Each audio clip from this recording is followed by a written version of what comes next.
ang pinaka-beta sa lahat, si Spider-Man. Spider-Simp na dapat pangalan niya. Bago may hate ka.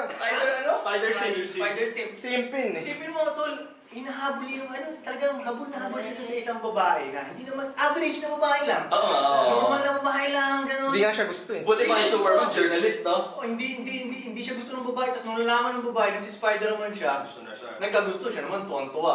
Habol-habol Habol-habol siya sa babae, tol. Isipin mo yun. Pinablatag na siya ng babae, habol na habol. Habang lahat nanonood sa sine, bilib na bilib, no? Gago to! Iba yung POV. Kasi nung ako si Spider-Man, gago sa... Naliligawan mo ako si Spider-Man eh! Saan ba ako naliligawan sa ordinary babae ka lang? Sino ka lang ba? May sakot ka ba?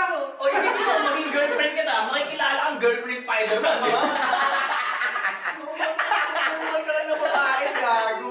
Kasi ikumpara mo ako sa lahat ng lalaki mo, takin naman ako, kaya ko makita-kit ng building. Dapat ganun mag-isip si Spider-Man, di ba? Kaya ko makita-kit. Sabi niya, nangliligaw siya. Isipin mo, may superpowers yung gano'n, mangliligaw ka ba? Hindi ba? Tangin mo eh. Girlfriend ko